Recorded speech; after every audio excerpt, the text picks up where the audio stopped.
Hey, welcome everybody to Court of Blades. This is our session 0 as we're going to make characters, and work on our factions and houses that we're part of, and get started on Court of Blades. If you were with us not long ago, you saw that we ended up a chapter in the lives of our folks playing Blades in the Dark, which is a phenomenal session that we had. It spanned 14 different sessions that we have all on YouTube at this point and ready for you guys to enjoy. And we will now go to Court of Blades, and I'm going to bring in our players, and then we'll talk a little bit about where we're going from here. So here are, well, once it comes up, here are, oh, I didn't get Martin in here. I must add a source. I apologize, Martin. I thought I had it completely ready to go. That's all right. And instead, I failed dramatically in such a way. Let's see how fast I can actually do this in this particular. Um, let's see, this is it. Boom. Okay. There's Martin, probably. I'm setting them back up now. I'll throw Martin in here. For those of you that are watching. And then we'll go bump. Boom. I'm not seeing you there, Martin. It may be that I have picked the wrong feed. And I will go back there. Oh, I didn't apply. Duh. Little buttons. Yay! Woo! Ah! And you have joined us. I will refrain from typing a name and everything in there yet. You guys still have your names from the other game, but just so you know, this is around us. You see below me, you see Felix. Pete is there with his lovely bride, Christine. There's Rob with his lovely self. Above him is John, and you see Martin as well, our players. And what we're going to do now is I'm going to wind up opening up as I do, I'm a PowerPoint Ranger. I've made a PowerPoint, so I'm going to bring it up as soon as I can get us to move across to there. And this, of course, is the wrong thing. Instead, we will have, that's interesting, I've done that. Oh, I didn't get out of Duskfall. Look at me. I'm the only one that didn't do the leave Duskfall. Wow, talk about your big mistakes. Goodness gracious. Come here. And that's not what I want to do. I want to go to games, launch game, and I will join you guys where we're supposed to be. And then I will also bring up our PowerPoint. And and I've actually I told everybody I was going to make this super professional. Here we go. Court of Blades, Session 0. Very different feel than Duskfall with its dark, gritty setting. This can be gritty, but it's not going to be quite as gritty. And I would doubt that we have infanticide and vivisection and things like outright murder, that all those wonderful things that happen in Duskfall when you least expect it are probably not quite the same here in Illyrian. Excuse me. So Session 0, this is based on the work of a couple of Drakes, Navi and Sean Drake, who I had the pleasure of watching them play this game online on YouTube. And so I learned a little bit about how they like to see it. And let me go, what I'll do now is I'm going to the next slide off the, to choose a playbook. So you guys have talked about this a little bit, but as you're which ones did you guys choose? Martin, which one was the one you were looking at? I went to have a look at the I, Master Agent and Infiltrator. Wonderful. So if you click on what looks like a little newspaper symbol on Roll20, you should see a character that's set up for you. that you can edit. And if you type in the I, so I'll bring this up here. Yes, I've done that Just already. so, oh, you've already done that. So you're yeah, exactly. It filled in So all the you're the abilities. I. I typed it out and then I just hit the button. It's like, oh, it did it for me. So I got it twice. Wonderful, and that's perfect. So let me bring up PowerPoint again. And John, which one are you doing? Oh, you got quiet. Are you muted? Could be. My apologies. Yep, muted. Can you come All to me good. last?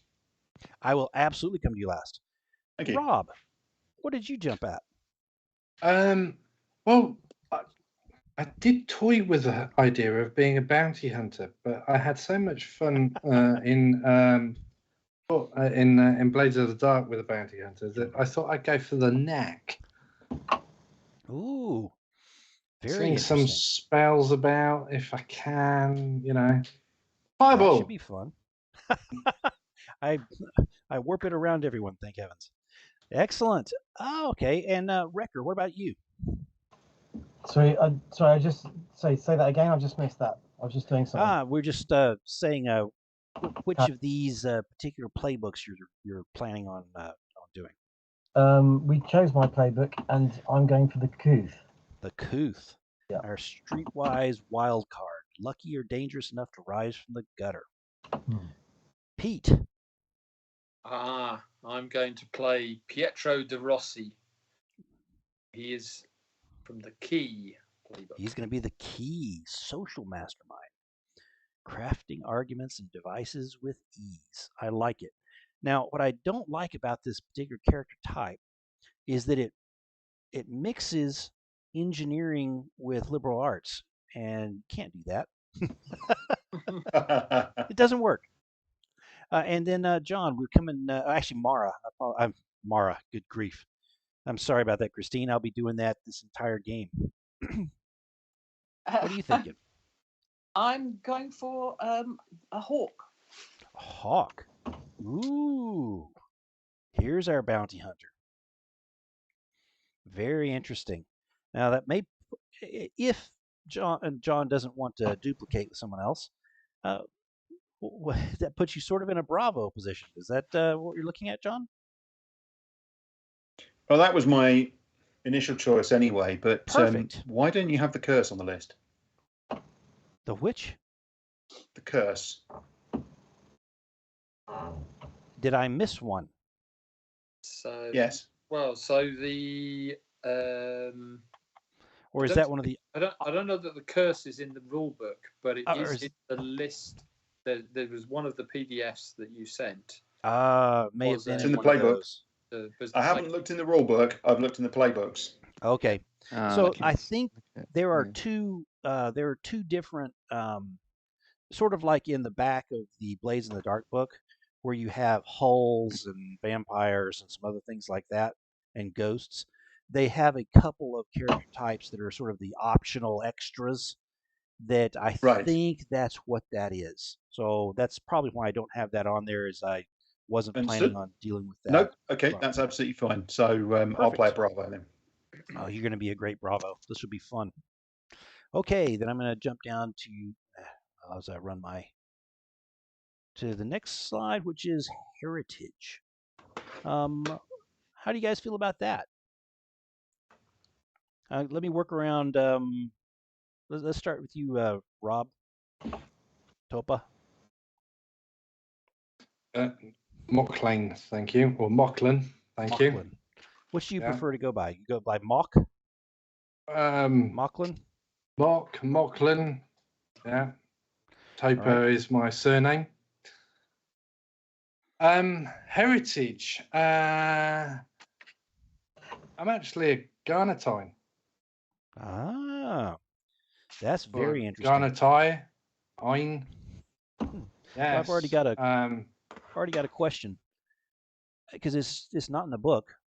How long ago did your cities and islands that were so advanced in magic and everything else go underwater and cease to exist? My grandfather told me that his grandfather actually came over before, so it was some time ago. It might have actually been more than that, but yeah. So we're talking a good 250. Very good. From today. We've kept the practices going, but there's less and less of us now. So it is said, so it shall be. It is now canon. Felix. I'm Iberican, Iberican. so I'm a nomad wanderer, which goes along with my character of being a street performer. Absolutely.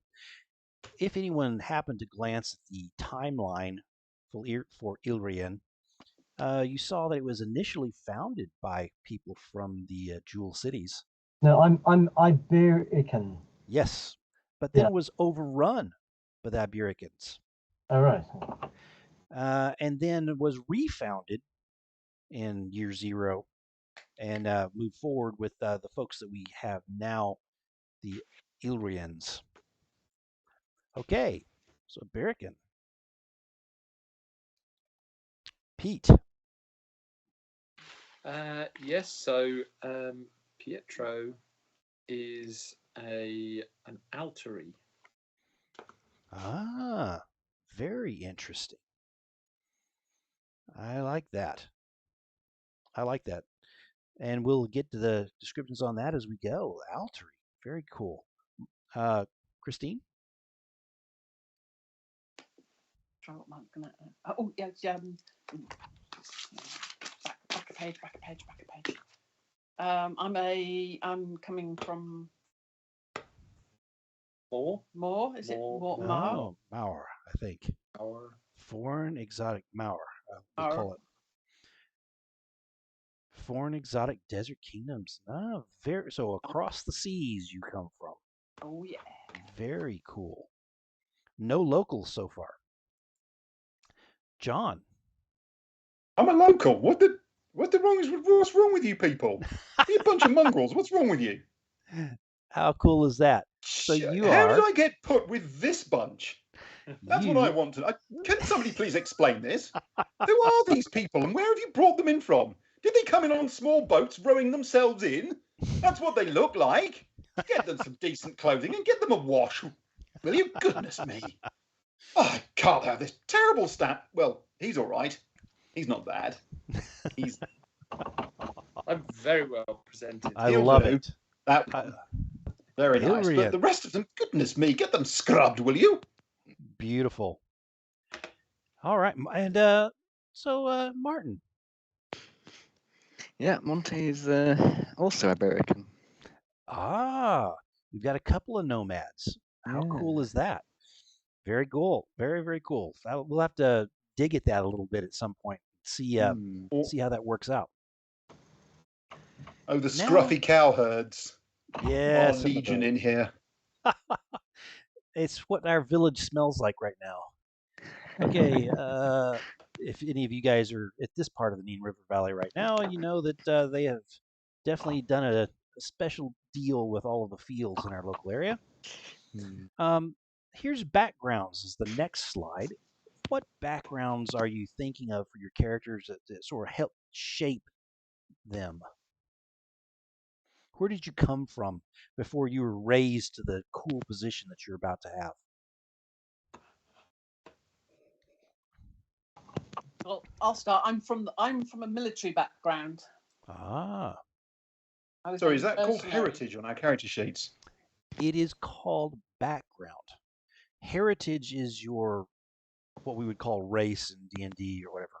So your Ilrian goes on there, or your heritage. Oh, sorry, got them the wrong way around. Thank you. It's all right. Sorry for interrupting, Christine. That's okay.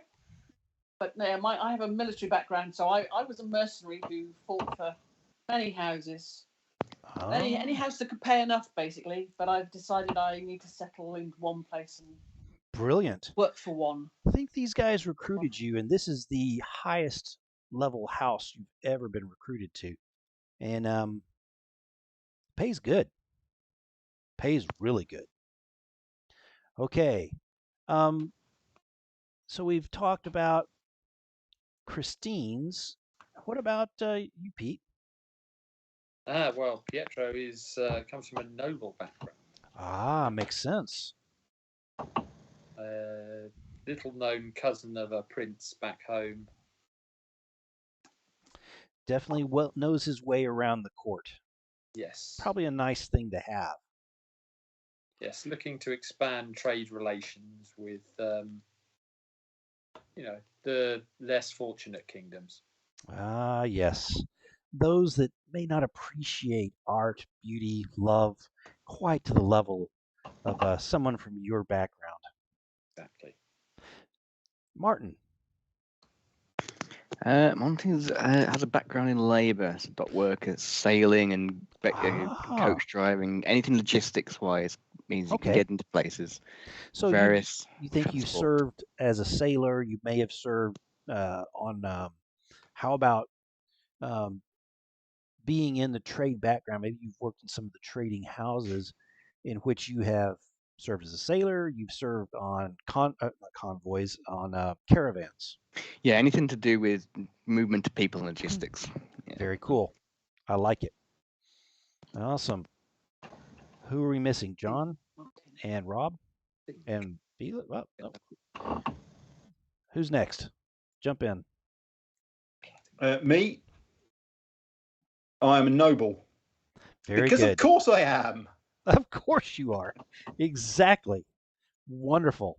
And we'll see how that plays out as far as if you are from the very house that we're part of. That might be interesting.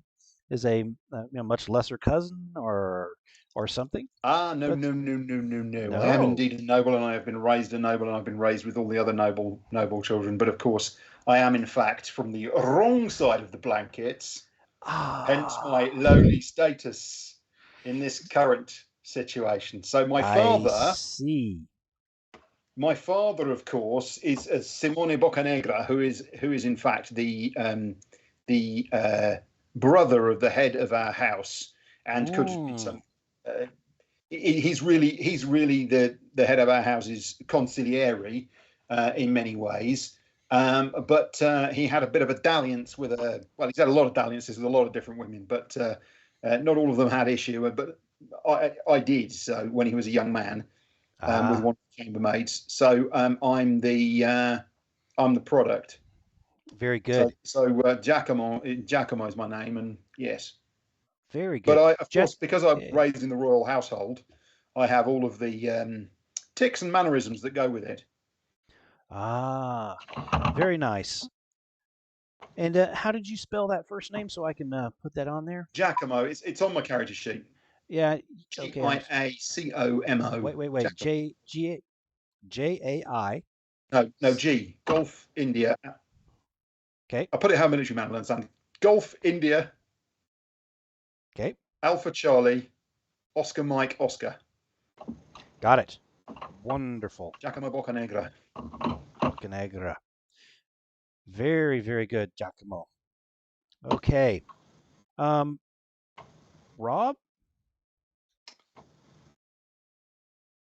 We're all just rich bastards, really, aren't we? Because I, too, am a noble. As you should be. He's frozen. Okay. He did freeze. And got quiet. Oh, there he goes. Yeah, he's back now. now. Yeah, you said, I am a noble, like and he did a... No, you had a great pose. Okay. So, I too am a noble, but not just any noble. I'm a prince. And not just any prince. I am the prince of my hometown, my home city, my home continent, which is no more. So basically, I am a scion of a dead house. Very interesting. Are there many of your house left? Any? No. The second son was permitted to leave with the evacuation. He then took the name of head of house, but there was no house. Got it. We have court privileges upon the land that we now abide in. So I do go to court, and I would know other nobles. Okay. But we have to work within other houses. But between me and my family, we are still striving to keep our house name alive and trying to run as much as possible. However, I am the second son, so I am not heir to the house or anything. So I can do what I please. Very good. That'd be interesting. That'd be very interesting to play. I'm excited about this. Have we missed anyone on their background? Felix, I apologize. Can you hear me? Yes, I do remember what you had said. But tell everybody. So I'm Lorenzo Il Magnifico. I'm a street performer who I'm a street performer. I'm very smartly dressed, but that's because I mingle with everyone. But I'm also a bit of a rogue in the fact that I use that to sometimes steal from people, or I use it as a cover for other things. I used to have a monkey. Good. That used to be my main act. So I used to have a monkey that I lost. The monkey got stolen. Terrible. I'm very upset about it because it's done my business a lot of harm. I see who's got it. Yeah. Okay. Christine, did we touch yours at all? What? Sorry, what we? I've seen a. Did we discuss your background and I just missed it somehow? Background, I was military. Military, I remember that completely. Got it. I was just looking at the names I've been typing in for some of the other folks. If you do come up with a name, let me know and I'll adjust it on the screen as we go. All right. So we have military, labor. We've got an underworld street performer. We've got multiple nobles. Very, very interesting how this is playing out. We did not get any academics. We didn't get, actually, we got labor. We didn't get trade, but that's fine. I like it. So I'm going to go to the next slide, guys. Well, at least I think I am. Did I go to the next slide or did I jump a whole bunch? I didn't. Here we go. So this is where you get to assign your action dots on your character sheet. You get to assign 4.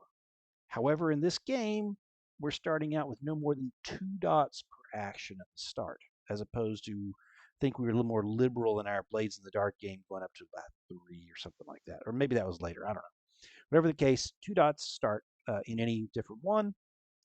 It suggests, and I am not making it any type of rule, but it suggests that you put 1 dot in that you sort of feel reflects your heritage. And then a dot that sort of is your background. And then the 2 others you could just put willy-nilly. So feel free to do that. Now my character sheet already has a couple of dots filled in. It does. And those are not part of the 4. Those come with your character as they are now. Yeah. I just got rid of mine. I can't remember what they were. Do they get put in automatically? No, a couple get put in automatically after you make your character sheet, and then you get 4 more. Now, what I will say is on your character sheet, as it pops up, there is a scroll bar at the bottom. If you scroll it to the side, you'll be able to see where your dots go. Otherwise, you need to expand your window, or you need to pop it out and expand it.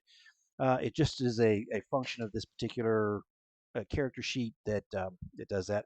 Also, as you're putting in your playbook, you almost have to type the knack, the key. For some reason, the word the is in there, and if it's not written, the playbook doesn't properly populate. Okay. Can you change it? Because I'm thinking if I change it back again, then it might repopulate whatever I had. I'm sorry? It's not working for me. I tried that. What happened? He just doesn't do anything. It's not. He doesn't pull anything through. If I remove everything, maybe. If I remove everything, maybe. Because I did the same thing. Have you got the capitalization? Yeah. So Yeah. John's worked. So we're Yeah. looking. I'm looking at Felix's really quick to see what the issue was. I did the Scrolling same thing. across. I see. So you did you like turn off some of the dots or something? Yes. Yeah, you can get rid of them. I thought I pressed it by mistake, so I got rid of them all, and I can't remember where they were. It might be easier just to, is it worth just starting a new character completely? Yeah. Do you have Just put anything the else? dots in again. Do you have anything else built? No. Do Okay. you have special armor? Sorry? Do you have special armor listed on your character sheet? He does, and it is red. What I would say, what you could do is go into the rule book and look at the Kuth and see where they get their initial dots. And I can do that for you, just because I've got it up here. Just hold on a second. Yeah, that'd be great. Thank you. The Kuth has 1 in Rec and 2 in Consort. Okay, so you get 1 in Rec and 2 in Consort, Cool. and then you get 4 more. Thank you. Sir. Awesome. Okay, Anthony. Wait just a second. We need to help Martin out too. Oh, sorry. When you're ready, give me a shout. Yeah, no, Martin. What was yours that we need to look up? I just looked. Unfortunately, I just deleted the other bits. So I need to re-add those. But never mind. Okay. I'll do that after. But you got it. Okay. Yeah. And then John, go ahead. Apologize. Okay, so one of the things that I found very frustrating with my character in Blades in the Dark was that I had made some decisions early on to put some points into certain places on my character sheet, and I kept being faced with, well, you need this, you need that, you need the other, and I'd rather not place any points here at all until I know, or I've got a better idea of the kind of things that we're going to be facing. Because I know that sounds a bit like counter to the idea of the game, but the fact is that, I know that there are obviously things, but I couldn't believe the number of times it came up. Well, you're going to need to use this. You're going to need to use that. You're going to need to use this. Well, I don't have those things. I don't have points in them. It came up so many times. I really hope that I wasn't the one dictating that, because that's definitely not how it's supposed to go. Sure, but it just came up that the situation dictated that I was not going to be able to get out of something without the 4 or 5 different skills that would come up on a regular basis, and I then wasn't able to, well, I can't twist that to be X or Y that I do have points in. Okay. So what I'm really asking is, do you have any recommendations for things that are likely to happen? And okay, that's fair enough. Not even that. What I'm asking is, what do you think the shape of encounters and things are likely to be in this game? Okay. Because if I don't know that, then I can't really. So you are a Bravo. Do you know what I mean? Okay, you're a Bravo. So you are going to get in fights. Yeah. You are going to skirmish, which you already have a bunch in. You are going to, for your house, go on missions. Some of them will be social, and set up a party, protect the party. Some of it will be go find this guy and shake him down because he's done something bad to the house. There may be skulking, which is sneaking, maneuver, which is much like. I don't think you're ever going to find this guy skulking. Fair enough. In fact, actually, it's more likely that he's going to be playing a bugle and waving a very large light flag while the rest of the party is skulking Absolutely. somewhere. So what I can just so damn loud. What I can recommend then is that, in interest of when you indulge your vice, I would suggest you at least have a dot in body, mind, and spirit. Okay? I would say that your character probably has something with command as being a noble. You probably know how to consort pretty well. Oh, those dots that you're putting in right there, John, are the experience points. I would say any of those that are in spirit, you probably have several of. I would say you probably can hunt pretty well. You're probably taught that type of thing. As a Bravo, wrecking, kicking in a door, stuff like that. That's probably something that'd be great.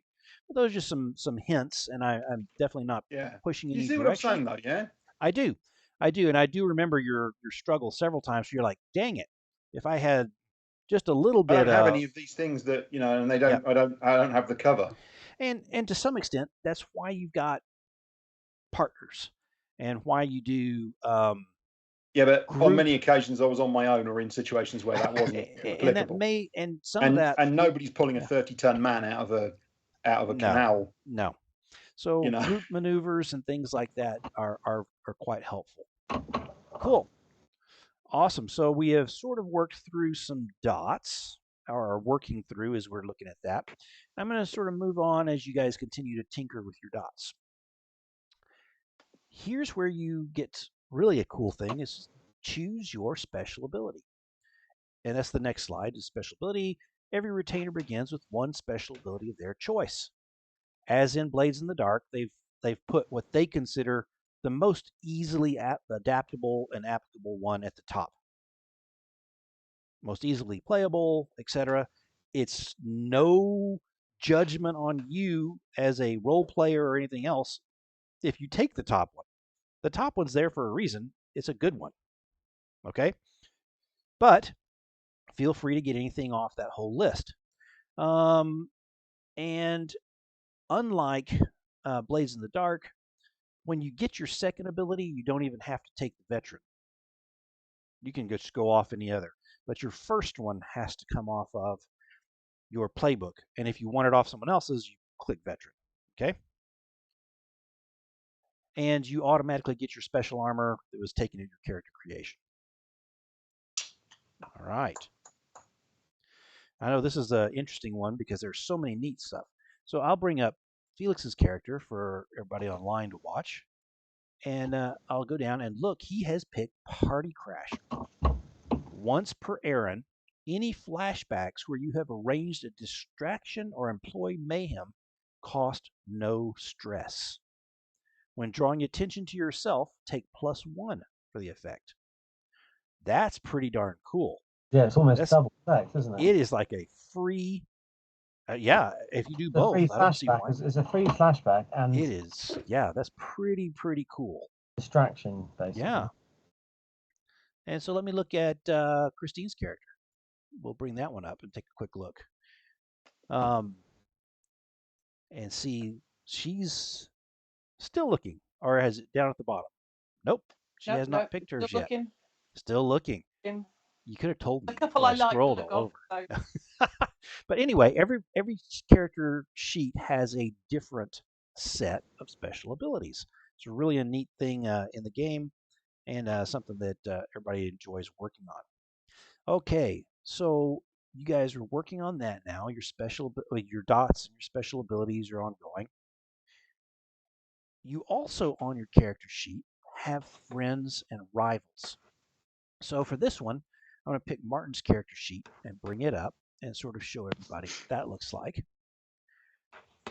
And as I scroll down, yeah, I'll show you that. Yes, you've already done it. Perfect. So you have a friend, Frankie, who's a locksmith. Yep. And you also have a rival named Alric, and that is a mercenary. There was a bit of a coming together on the road. We disagreed about certain things, and yeah, it didn't go so well. And he was an arrogant so-and-so. Oh, he's arrogant. Is it a he? I believe so, yes. Okay. Well, and that's the neat thing about this is we can build all this out. And in our Blades in the Dark game, many of these characters turned into real characters that we had to deal with. They weren't just a neat little name on the side. They became major players in the game. There's a lot of fun. So we'll see how you deal with Frankie and Alric. Wonderful. Could you just tell me where the friends and rivals bit is? They are, if you come straight down from the words Court of Blades, and you scroll down past the healing and the armor. Oh, wait, there they are, the contacts. Oh, in contacts, they're contacts. Yes. And there's the little arrows where you can click the up or the down, which has led to us talking about who is a down arrow friend. as a new term that we've added to our vernacular. John is an up arrow friend for me. Absolutely. Felix, Okay, That's so you've been introduced to that. You've worked out some of your friends, and you're working through. I know we're moving rapidly, but at the same time, I know you guys have sort of looked a little bit at this. The next slide is choose your bonds. Now this is an interesting one, and I'll bring up. Let's bring up Christine's character again, and if you scroll straight down, I think it is from Court of Blades, below your contacts, there's a thing that says bonds. And I'd like to pause here for a minute because what I'd like you to do is look at those bonds, and I'd like you to at least have 2 of those that you agree with other players make sense. So you see you have a bond there, Mara, that says I was offered money to bring blank in dead or alive, yet they live free. So do any of your friends think that would apply to them? That could be Lorenzo. Or maybe you like, I trust blank to do the right thing when it matters most. Oh, okay. So you have to, I see. So you have to put another character's name in? Yes. So at this Okay. point, you're sort of thinking about the characters you've heard a little bit about, and you're thinking about a couple of bonds that help sort of flesh out what we know about each other. Each of you have different bonds on your sheets. Well, I'm thinking maybe I sponsored Christine into the house. So here we go. So we'll go to Pete's. They'll or both of us will suffer, it says. What's your name again? Sasha. Sasha. The Raven. I'm Sasha. sorry. What's the name? Tasha? No, Sasha. Sasha. Sasha Mendoza. The Raven. Ooh. I love it. Can we change the character sheets names to the characters' names? Because that would be really helpful for me. Yep. Mine is in brackets after. Yeah. The way that Pete, Martin, and Rob have their character sheets set up, you just basically click on it. Something that you can change over, Anthony. I can, and I can get there from there, and I will get there at some point as you guys are talking. But I was bringing over Pete's character to show what he was talking about, which was I sponsored. You see here, Sasha, right there, into the house. They must excel, or both of us will suffer. So I would, with that, Sasha is probably the newest member of your coterie. Okay. Maybe not. We'll find out. So as you guys look through that, please do. And I will jump into, okay, I see Gia. I'm going to click on this one right here. So this is John's. Edit. Bump. How do you edit your character's name then? If you just you open the character sheet, there's one of the tabs. At the very top, it says show to players or edit, or actually just says edit, I think. Character sheet, bio and info, attributes. Oh, hang on. Yeah, sorry, edit, the edit button. So I've got Top it, Felix. Right. I've got it for you. Okay. So don't worry about it. We'll take care of that. And then we'll move forward. Control V. I wonder if you still like to be called Il Magnifico. Maybe take out just take out the Il Magnifico. Well, you may not say it all the time, but I bet you're known that way when you're out in the street. But it's just Lorenzo's fine. It's all good. I love it. Okay. And are you Felix? Well, I'm going to log out of Roll20 because it's crashed for me. So. It's crashed for you? Okay, and then we'll see you back in there in a minute. We'll still be able to see you and hear you as far as your video. And your name will just drop off Roll20 for a second. Okay. So jumping back. What does Felix play? Felix is a couth with a underworld background. He's sort of the Twitch of this world. I'm a street performer. Yep, he was a street performer doing all sorts of different things to get by, but his skills were such that he got picked up by the house to join your group, which will be an interesting story in itself, I'm sure. All right.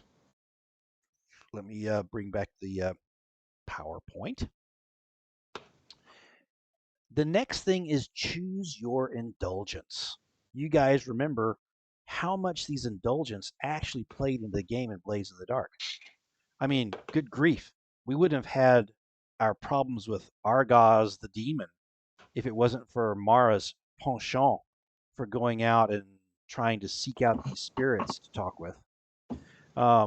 We wouldn't have had the awesome stories of Paul and all the things that went on if John hadn't had a obligation to his sister.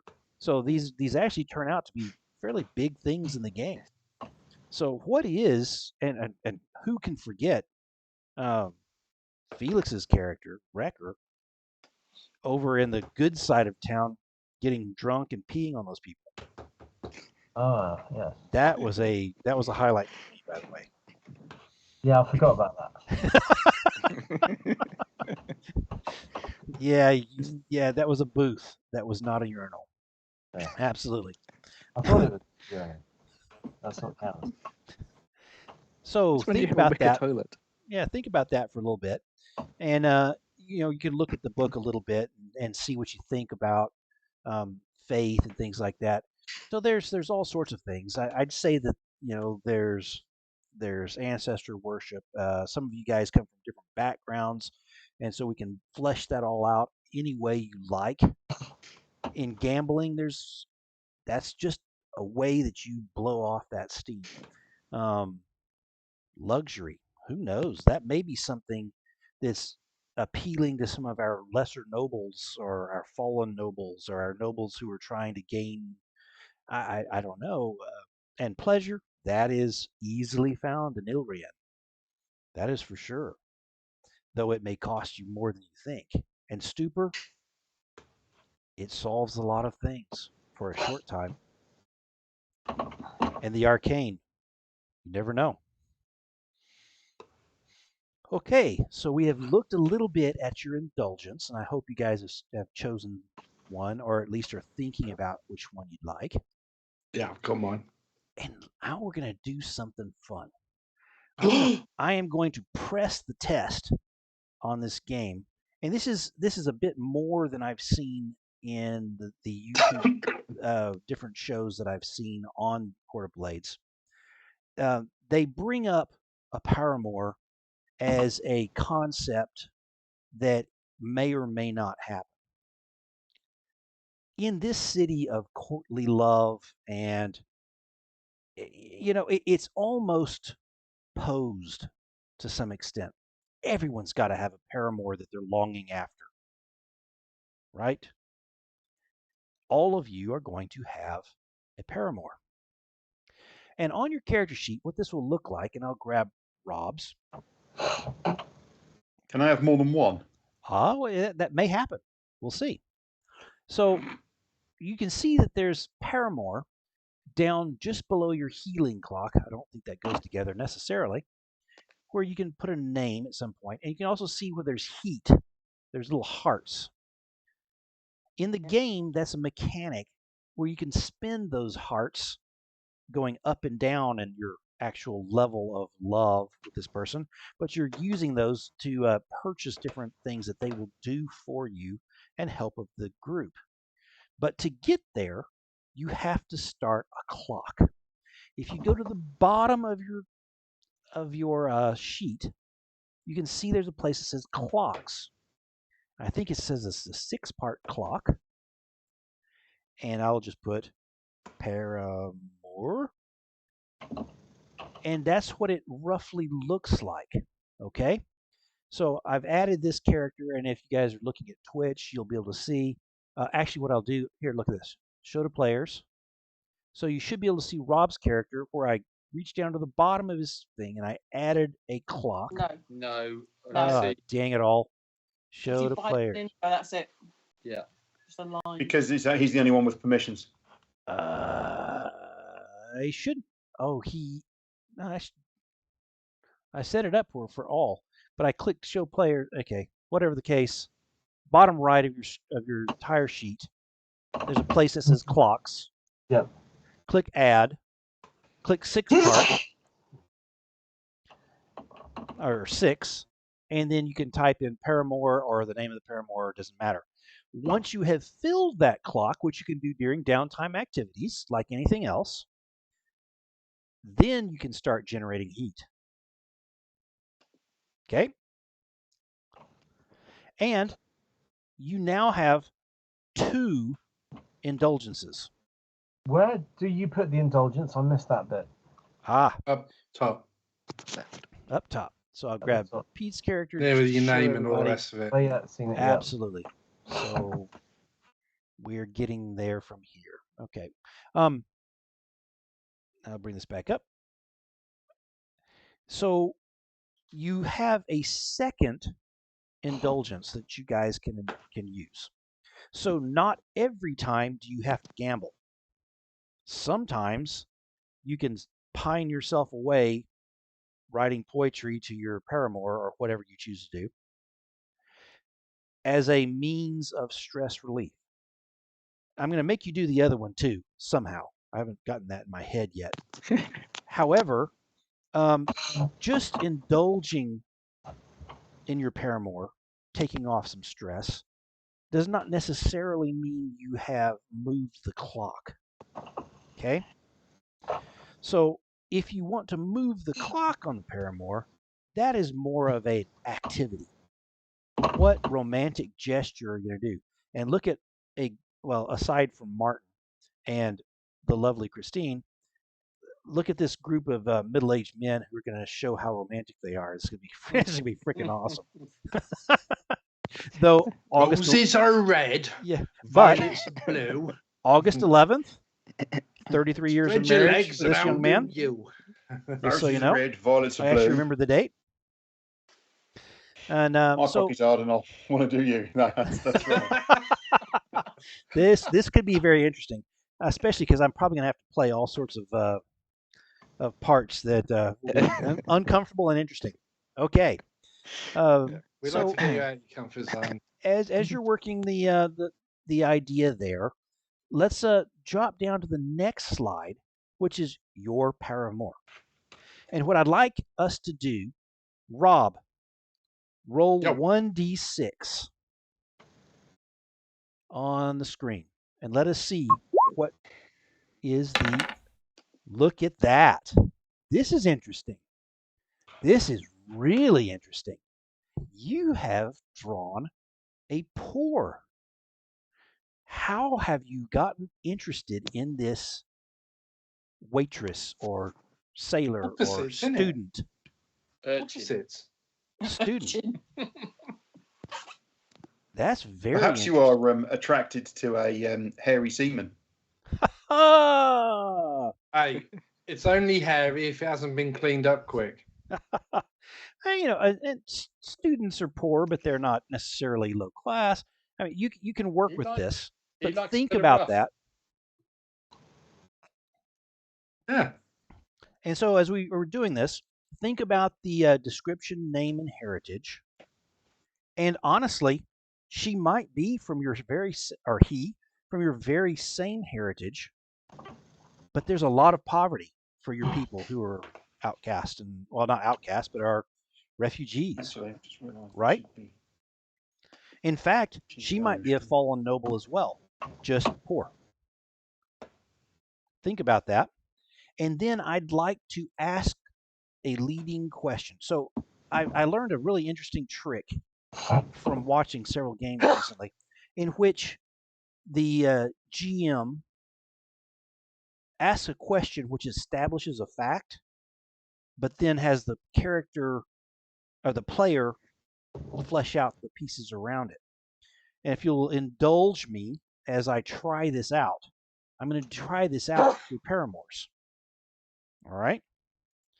So, Rob, why is your paramour deathly afraid of the dark?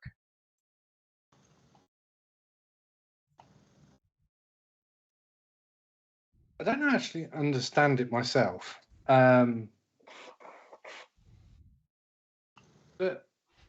she says that it's because things crawl out from under the bed. Ooh. And are in closets and knock on doors and moves things while she's asleep. Wow. Bed covers, drawers. So she has to sleep with a light source of some sort, which I find absolutely bonkers, because she closes her eyes and then, like we all do to go to sleep. So it's dark when she's sleeping. She doesn't wake up screaming. It's just if she's awake and it's dark, she starts screaming. She probably really appreciates that from your wealth, you're able to provide her candles. Is that a thing? Am I supposed to do that? I don't know. Maybe. Maybe that's why I've got no hearts and no pies in my pie thing. God damn it. Brilliant. It's sing like candles, and I've been wooing her with chocolates and flowers. Been wasting time. You should have been giving her a lantern. It's candles. That's what she wants. Right. Very good. Jeez. Okay, we're going to move across to Lorenzo. Lorenzo, let's make your roll. Give me a sec. My mouse working. And what D am I rolling? A D6. D6.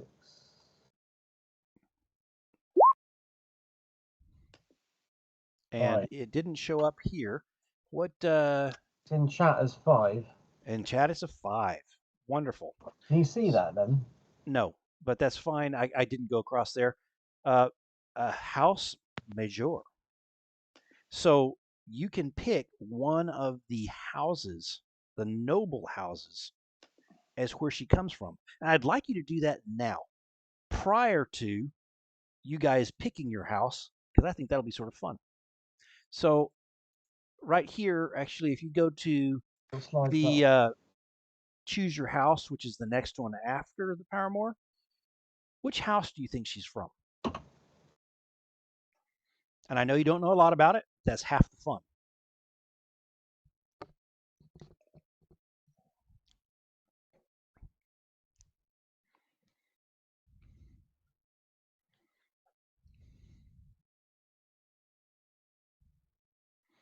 You're thinking way too much.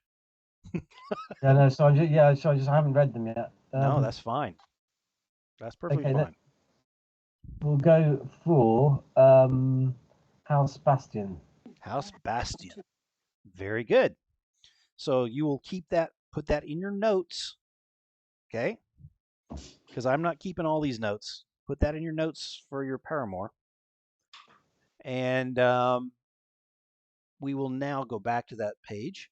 And I'm going to ask you, so you'll need to think about description, name, heritage, okay? And I'm going to ask you a question. What illness does your paramour hide from society?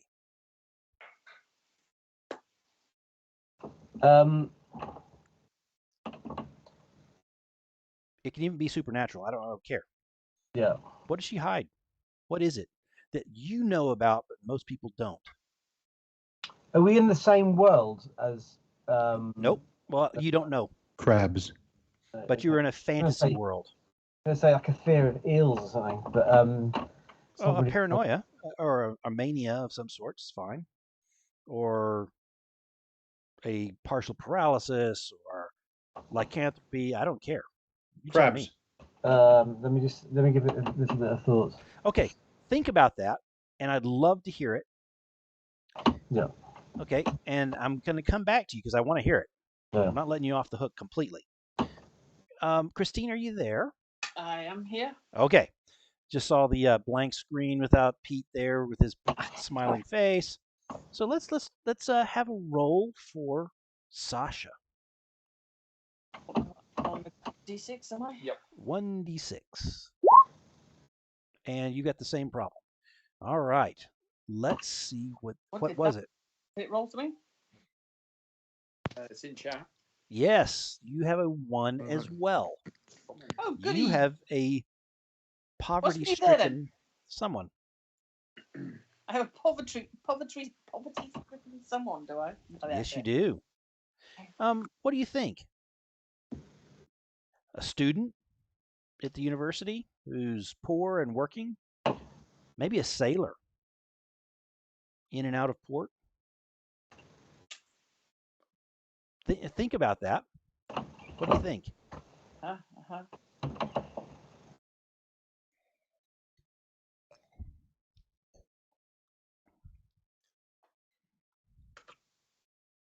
She's thinking hard. And by the way, paramour. These paramours are not necessarily permanent. But I'd like to know your thought on that first before I make the question that I ask you. Yeah, he's a student from the military. A would-be soldier. Wonderful. A cadet. A cadet. I like it. A cadet. Very, very good. Could go up in society rapidly depending on how he works his way through the ranks. What do you feel causes the deep sadness you occasionally catch in your paramour's eyes?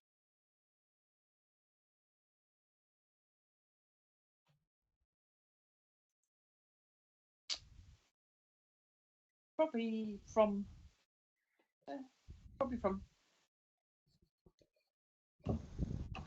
becoming a killing machine. The fact that he's becoming a killing machine. I didn't quite hear that, Christine. Probably from the fact that he's becoming a killing machine. Ah. So do you think he's bearing the scars of some of the first forays that he's had to be a part of, maybe against the pirates or what else? Very interesting. Having to kill somebody for the first time. I like it. I like it a lot. So think about that name and who that person is. Pete. Mm-hmm. I'm ready for your role. Okay. Where is it? Come on. Oh. I'm wondering why some of these Here's behind the character sheet. Okay. Ah. Here it comes. Whoa. Woo! You choose. You jammy jammer. I choose. You choose. Go on, go for the poor end of the scale like everybody else. Be part of the cool kids. I'm going to choose working class. Very interesting. And my paramour is going to be. Hang on. Sheet.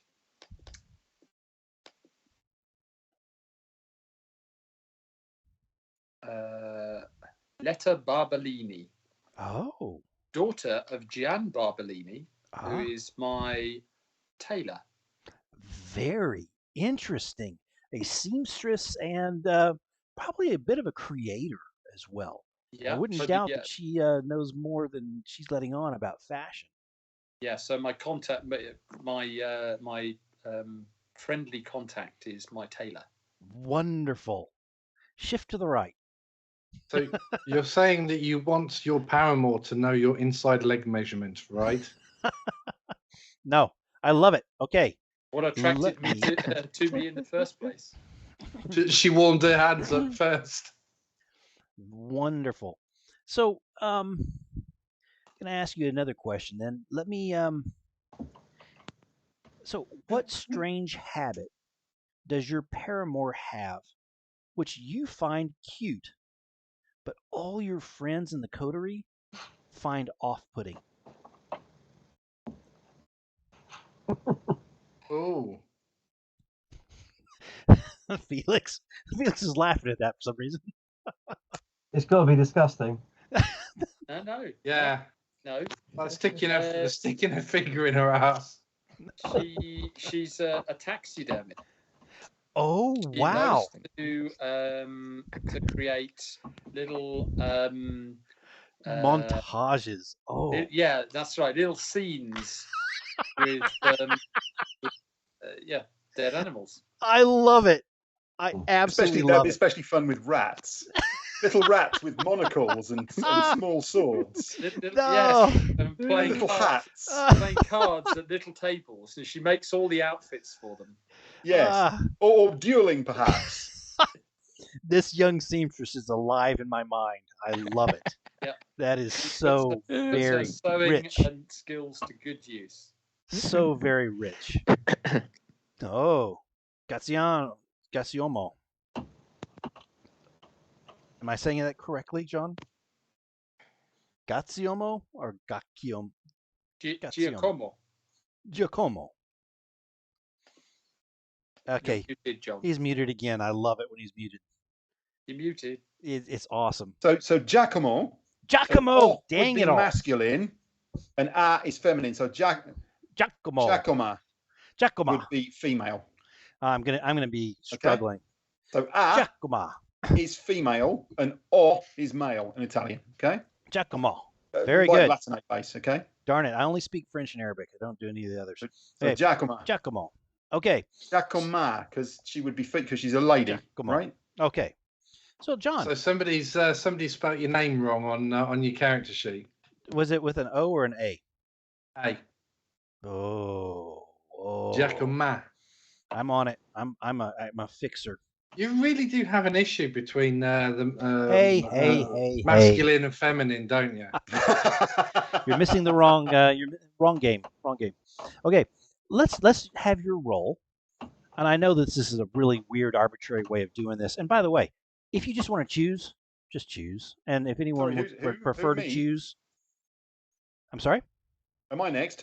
Yes, you are. Yes, you are. Okay. Well, let's roll a dice and see what happens. Let's do that. And if you don't like it, you don't like it. I get a 1. Perfect. Do you like that? Okay. This is very interesting for your character. Yeah. Well, it is. But you see, what you've got to understand is that there is a very, very well stocked cellar in the house in which my family lives. Yes. Right. And recently to stock the cellar, so obviously stocking the cellar, you need somebody who's quite strong. Very good. What they've done just recently is they've the house has taken on a new boy to do this particular role. He's only a few years younger than me, but he has these deep brown eyes and this just long hair. And he, despite the fact that he wears rough clothing, you can see the cut of his body and the shape of it underneath that clothing. And he smells wonderful, despite the fact that he is of common stock and he is lowborn, and he looks after his nails properly. And whenever I sidle up to him and try to talk to him, he's always stares at the floor. But I know he gets me. Very, very good. I love it. So this is a very enlightened society, by the way, where it comes to the social stuff. And what I will say is I've got a question for you. And pardon the Pygmalion-esque of this, but why are you plotting to pass off your paramour as a noble at a fine ball? I mean, you've only got to look at him.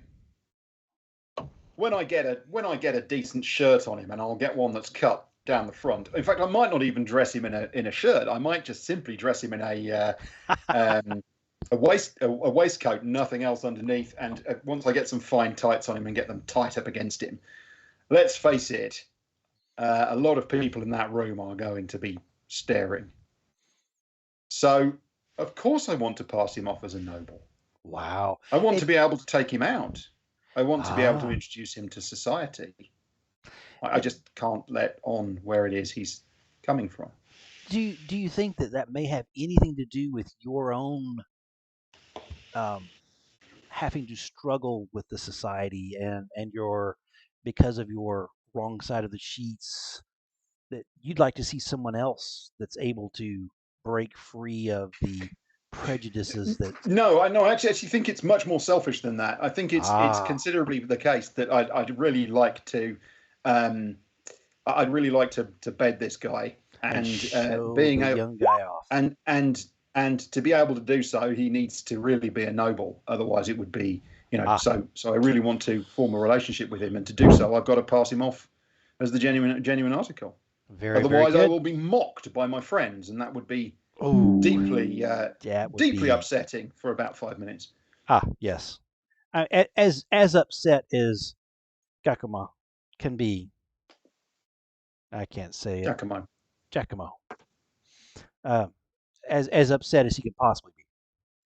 Martin, I've saved you for last, not for any particular reason, but because that's how it worked around my By the way, his screen. name is Lorenzo.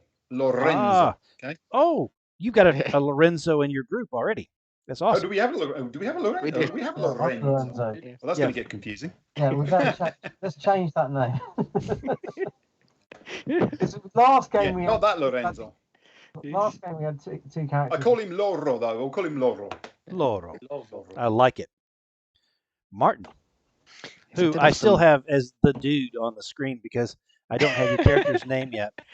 Oh, it's Monty with an E. I'm sorry? Monty, M-O-N-T-E. I love it. Okay. And if I can get to it, I will change that. So feel free to work towards the roll. Yeah, I did have some thoughts about this. So we'll see what the dice come out with. Okay, but feel free. Ooh, 6. I get to choose anyway. So there we go. Hey, look at that! How freaking perfect.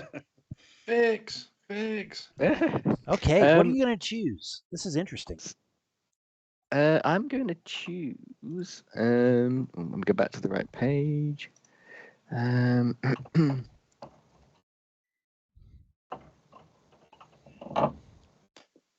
to go for working class. Okay. 2 to 3. Okay. Tell us a little bit about that. She's somebody I encountered. Unfortunately, there is she's the sister of the mercenary I don't like. We had a bit of a disagreement. No. I think this was part of the reason. Very interesting. So yes, I did have a name. Where's her name gone? Andrea de Coro. It's her name. Oh, so they live. They are in the city. Yes, her brother was now out on a mercenary. I was driving the caravan, and he was one of the mercenaries, and we didn't. Tensions were made when we got back, and it got a bit ugly. We'll dig at that. We'll pick at that scab. Yeah. But the sister, was she on the same caravan?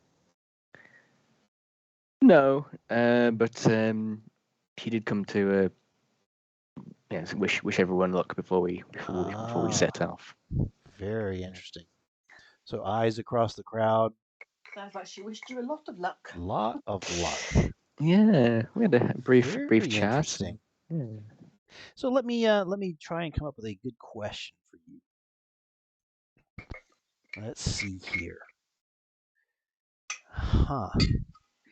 Well, this has been interesting. So I'm not sure exactly where she fits, but who is the third in your tragic romance triangle?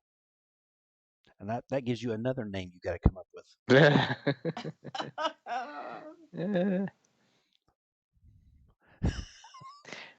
I don't have a name yet, but I think I know. You think you know who it is? I think I know who it will be. You know that guy. Or is it somebody? One of the coach driver. This will be interesting. So we'll talk more about that and this triangle you got. I mean, she desperately likes you, and she really likes him too.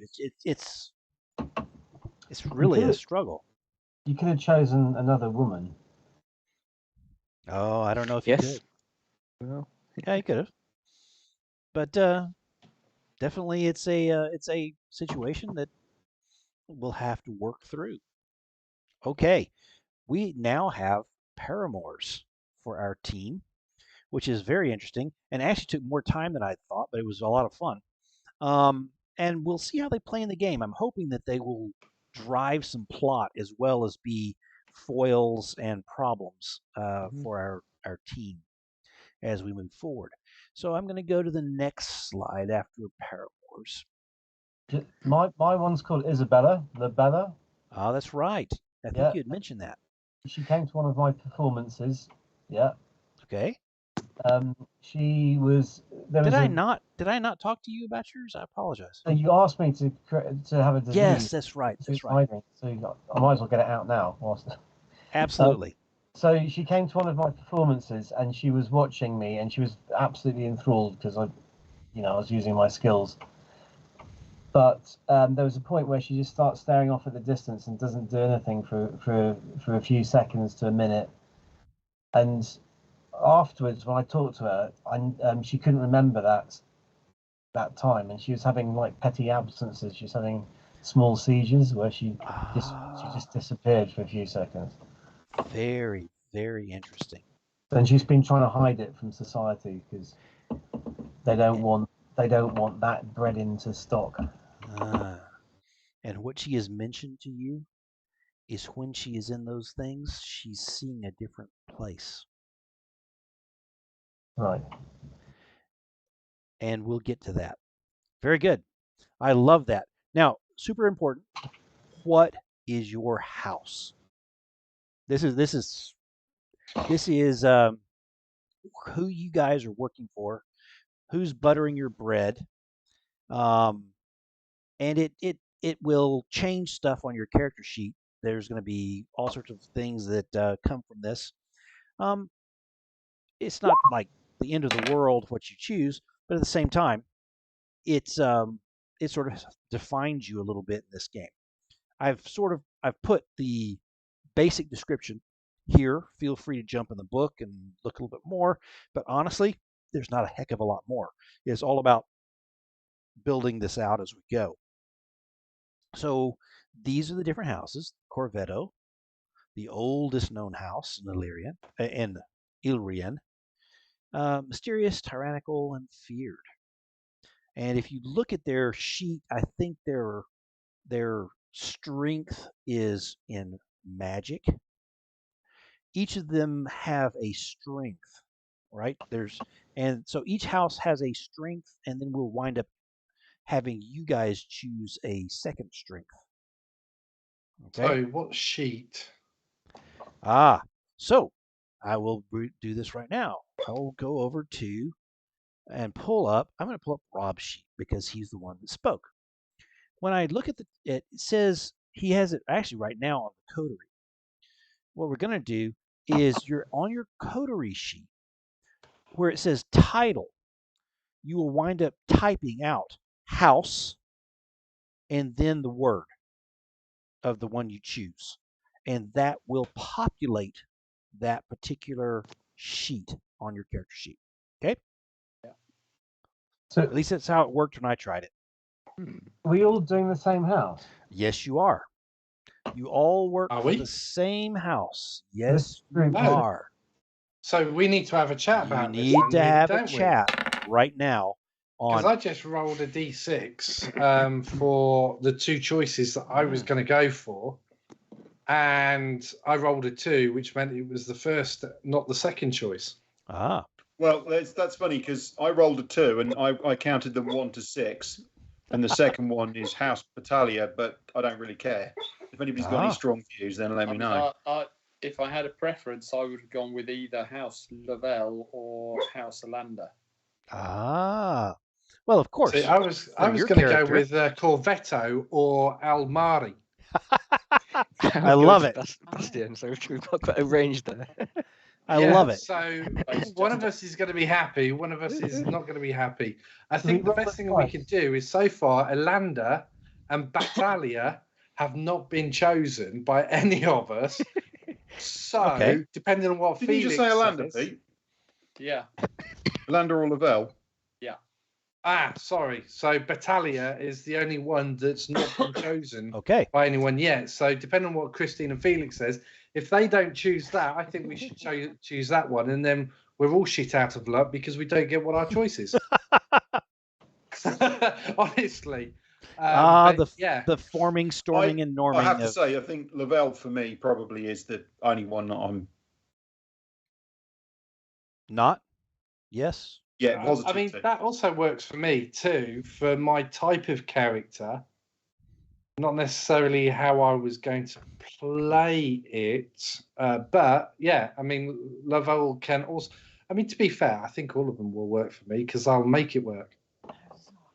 Okay. The description of Lavelle is: everyone in Ilrian talks. From the twist to the palace, words drift in scores of tongues. Somehow, by guile or magic, they all make their way to the ears of House Lavelle.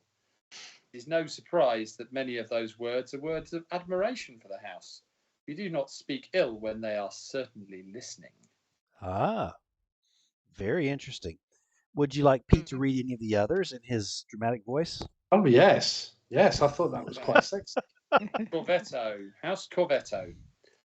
Ilrin would be hard-pressed to think of a time when House Corvetto did not dwell within Ilrian, plucking arcane strings and dispatching assassins from atop their shadowed towers. There's an old Ilrian saying, better under a Corvetto wing than a Corvetto beak. And their next door neighbour, House Cornetto, who simply are the largest ice cream traders in the in Ilrian, yeah, and have been featured in multiple films. Yeah. Yes. Yeah, they're rolling. A trilogy, in fact. A trilogy. Yes. And those Yanks who are watching. Battalia. You keep going. Go through them all, please, if you would, please. Yeah, I'll go through them all. House Battalia won the freedom of Ilrian with blood and valour. With strength and honour they hold it still. They are not naive or blind to the games of the Exaltare. They see the dance, see through the lies. What was won at the edge of a sword cannot be stolen by pretty words. Battalia stands vigilant and unimpressed. They don't sound like much fun, do they? They sound like sound like they got sticks up their butts, don't they? Oh, yeah, they man. really do. Man's got a corn cob up his ass is the definite phrase. There we go. House Bastion. Among the lower orders of the city, House Bastion is held as proof that anyone sufficiently audacious may rise to the highest ranks. Among the old houses, Bastion is often thought of as a distressing novelty. Their true words, if tavern talk is to be believed, they said we could not. I'm actually quite keen on them. Now you said that. They're the up and comers. They sound pretty active, don't they? Very good. I'm quite keen on it as well because my bird's in it, isn't it? Yeah. So you would which one's that? Bastion. House Bastion. Yeah. Okay, so Almari. They came as strangers to Ilrian, but money knows no provenance. Swords know even less. Unfashionable, gauche even, they set to the task of securing their new prize. Once mercenaries from across the seas, now they are conqueror princes. They sound fine, but to be honest with you, I couldn't dress poorly.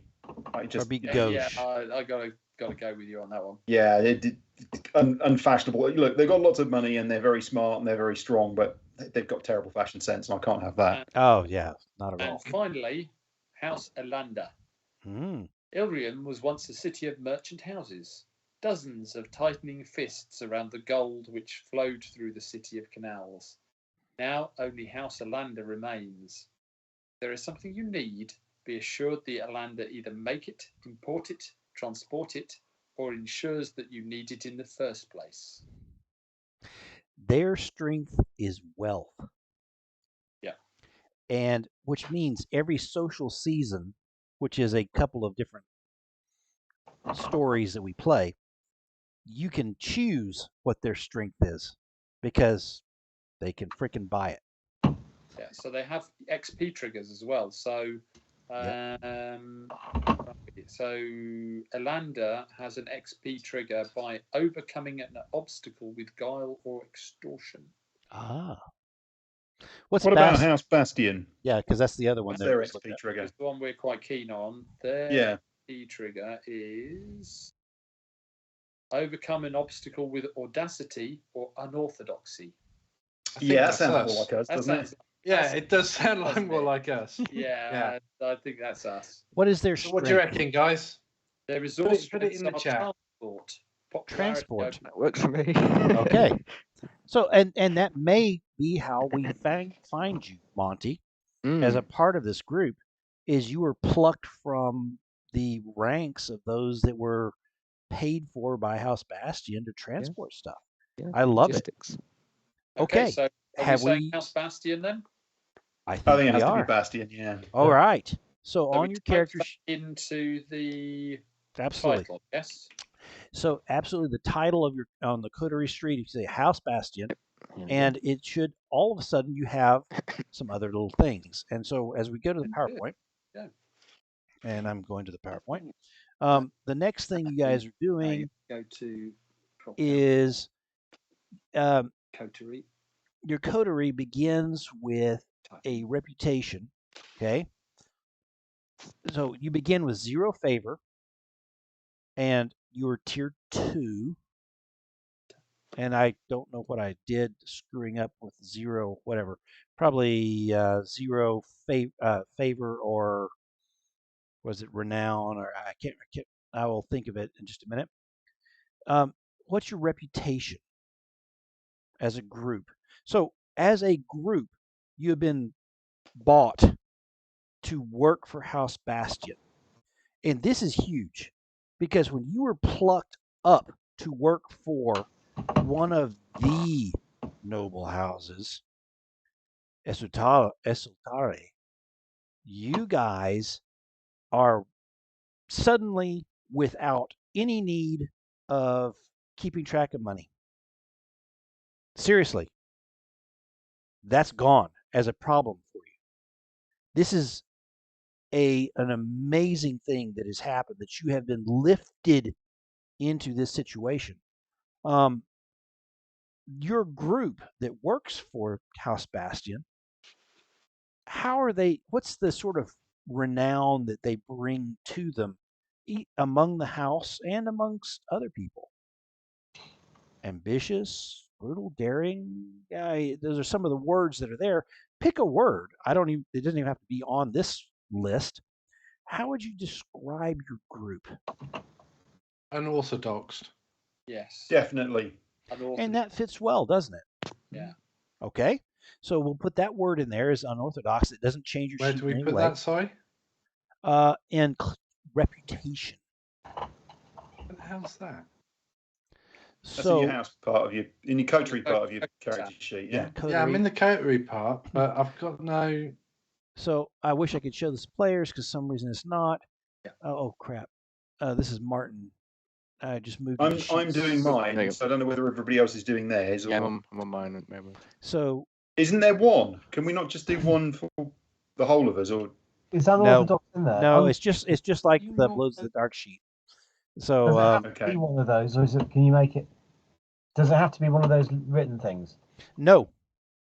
In fact, Martin has already written unorthodox in his. And knocked it right out. So it's it's above reputations then, yeah? It's just above reputation. You click right there and just type in unorthodox. Unorthodox. If it's spelt wrong, it's Martin's fault. Fair enough. All right. I just copied it, sir. Honest. Give me a C- for copying, but I don't care. All right. So, okay, we're sort of functioning a little bit on this particular sheet at the moment. Okay. As we're moving along, your building your coterie. So, I couldn't find the favor. So they have a strength already, which is transport. Okay. Correct? Cool. I've got an idea here, guys. Okay. Okay.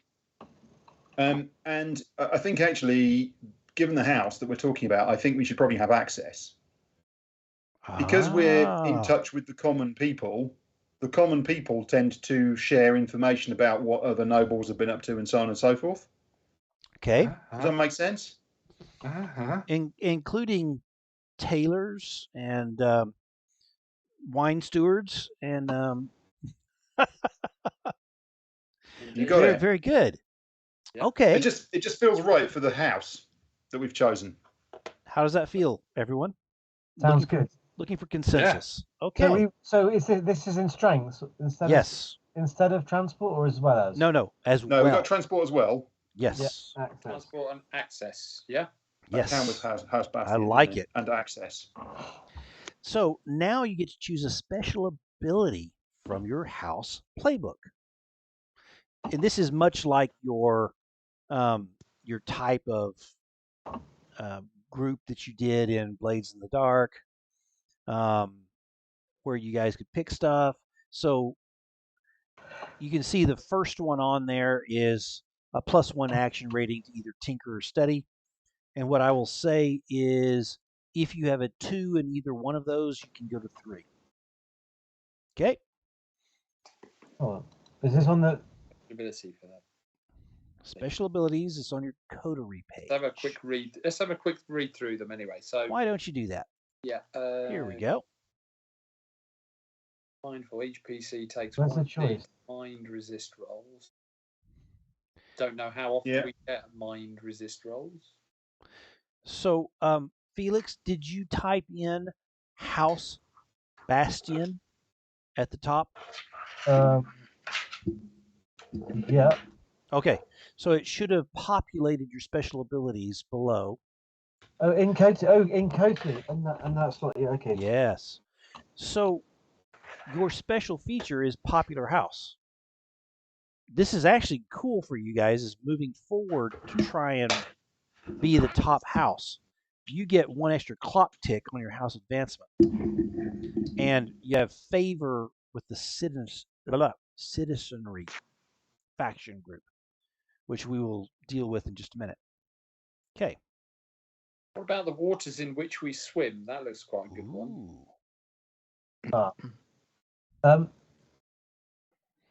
If I type in House Bastion, it doesn't seem to work. I quite like the bottom one for me with my characters, kind of connections, but as a group, yeah, the water section. Not me, us. You mean? Yeah, because being a dock worker and a gondolier. So Felix, that's more specific to me. Do you have Twitch up where you can see what I've got up on the screen? No. Okay, so I'm leaning personally. I'm just going to say this. I'm leaning either towards Care and Patience or the waters in which we swim. Okay. Yeah, the waters one. Are you still struggling, Felix, with House Bastion at the top of your? Yeah, I just because I put it on my main character sheet, but not in the Cotia character sheet. Yeah, so you'll put it at the very top right. I've done that already, and it doesn't. Do I have to have capitals? Maybe that's not. I don't know. You've got to put in capital H for house, top left, and then capital B for Bastion, and you've got to spell it correctly. No, it's in the middle. Actually, it's in the middle. Left, in the middle, where it says title. Title. That works. Yeah. Okay. Thank you. You're welcome. Brilliant. Okay, we fixed that. Yeah, I'll just put it in on the Roll20 chat. Waters is for me. It would either be a matter of charity or waters, which fits more in the access category of where we're going with our coterie. So I think at the moment it's 3 for waters, and a mixture of other things. So it depends on Felix, Christine, and Martin. Okay, Felix, Christine, and Martin. Looking at that. I think waters works for me as well. I say waters are not me, us, but I think I say waters is a more common one. Okay, we'll do that. Okay. Looking out for the little guy. Okay, so waters in which we swim. Yeah.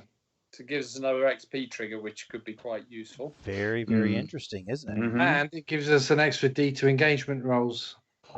Yeah. As long as you're... for someone like me, that's immense. So does that automatically put my sway, command, and all the rest of it up? Nope. I've got to then remember when we come to an engagement.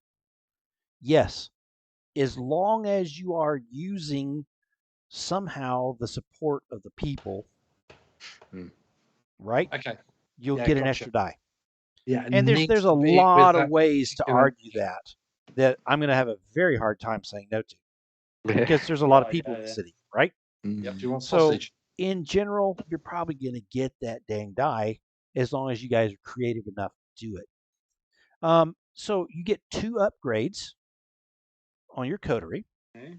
So you can look at that and see what you think.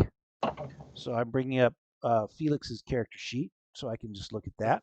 So he's got the special abilities, and he has put in, he's built an ability name somehow. I don't know what that is. I think you just got jiggy there, Felix, with ability name. And then if you go to the side to the right, you will see. You've got unique and universal, but what's the difference between the two? So unique is your particular house, and universal is every house can have those. I see. Right. The okay. descriptions are in the book, but there is a little bit of a hover effect over the circle that tells you what's going on. Okay? So if you hover over the circle like you're about to click it, there's some descriptions. Oh, right. Yeah. Okay. That's cool. Nice, huh? So the only thing is if you look at if you hover over the Lady's Blessing circle, it hides all the rest of them. For a second. Stays for some time. Yeah, it does. So and this again has to be a group thing, yeah? Yes, it does. And there's 2, right? So think about that. Now, I will say in this game, I'm seeing Lady's Blessing, so I'll talk while you guys are thinking, just to mess up your thinking. In Blaze in the Dark, in which we had infanticide, vivisection, murder, and all the horrible things you could possibly imagine, this is a different setting that is a bit beautiful. When you dealt with the devil's bargain in Blades in the Dark, most times it was brutal. You needed that extra die. And Martin, it's a function in the game in which you can take a offer from the GM to get an extra die for your roll, but usually there's something bad associated. And in our Blades in the Dark game, it drove the story many times. It was so bad. In this world, many times I may ask you what you would sacrifice, because it's a little bit, the lady's not the devil. Okay? But she is fickle, and to have extra luck, you will pay in some way, shape, or form that you can offer. Okay? Not always. I may offer it to you, but if you've got a good idea of what you'd offer, I like that. Okay?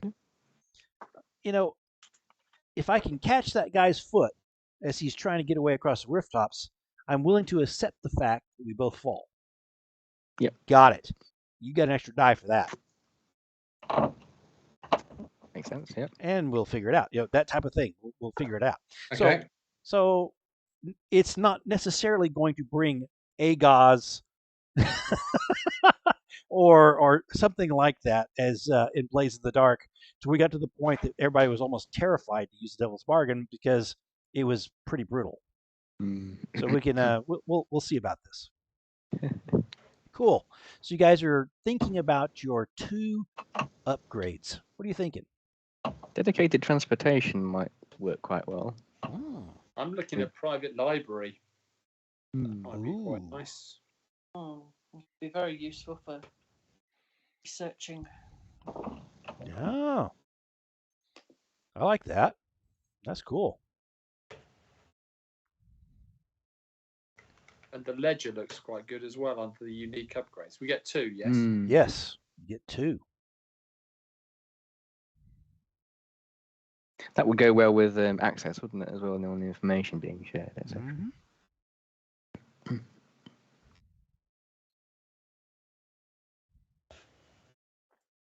But then the Lady's Blessing also looks quite good. Yep. So, and if you remember how that training works, it means that you get extra when you train for that particular thing. Yeah. So under the Lady's Blessing, it says you may choose. You get an extra dice you can roll at any time during an engagement. You may choose to use this to improve your engagement roll itself, if you like. Is that the roll you make right at the beginning of the engagement? Yes. Which we monumentally cocked up several times. Yes. Very, very much harder. Yes. So that might be a nice one to have, just so we can use it on the engagement roll. Yeah. What do So you Martin, so the game moves through certain phases because you haven't played this before. There's some free play that you're sort of just building up to where you're going, and then you jump to the engagement, which here is called the errand that you're doing for the house. And when we start with that, it's you're in it, and we make a roll to see what's going on. And if it's poor, you start out with things going wrong every which way, and it can turn into a real struggle as you're trying to overcome those things, as opposed to in a situation where it's all controlled and you've got what's going on. So that's what they're talking about as they're talking about this. Yeah. And on the other hand, we also get a +1 dice to an engagement roll for the waters in which we swim. So there is that. Maybe it's not necessary. I don't know. What do we reckon? What are your thoughts? Votes. I haven't heard anything. I have not heard Christine's voice in a while. Let's hear her voice. What are you thinking, Christine? Well, I had voted with the library for a definite. Okay. I'm more open on the others. I'm open to persuasion on the other points. I quite like Arcane Woods. Okay, that's interesting. I like the idea of it, but I'm not quite sure how often it's going to be an issue. Yeah. Because, of course, we've not played the game, so... And I haven't decided yet how the world's working, so who knows? Yeah. The house is screened from arcane encroachment and made safe from supernatural threats. Yeah, we don't need that. I mean, how else am I going to eavesdrop on all of you? I'll go with private libraries. That sounds good. Okay. I'm thinking Lady's Blessing for definite as a unique. Then after that, you have Arcane Library is a like for at least one. Private library, yeah. Private library. Yeah, sorry. private library. Yeah, I quite like that because I do like to read. So I'm hearing a lot of support for private libraries. Yep. Can we decide on that one? I think so. No? Yes? John's shaking his head. I don't care. Oh, okay. Right. Okay. Sorry. It's kind of violently shaking your head no. There's a quasi consensus for private library. Feels like a lot of min-maxing, and I don't care. Okay, so we're going with private library. Throw it on board. Absolutely. What do we think? Lady's Blessing, the Ledger, or Extended Family? I don't know what Wayfinders are. When you hire a retinue, I think they're like hired henchmen. Yes. Okay. I think the Lady's Blessing is for me. It's either. I mean, well, for me, I thought that with the coterie that we've got and the House Bastion, Open Hearts and Open Eyes would have made it more. That's in keeping. But the Lady's Blessing goes with our unorthodox method of approaching things. So, yeah. As long as we don't go for Extended Family or the Ledger, I really don't care. Okay. Let's have a thumbs up on the Lady's Blessing. Who's on the Lady's Blessing? There's a thumb. There's 2. There's 3. There's 4. Yeah. 5. Are we John? all right with that then? Yeah. You okay on this, John? I don't know.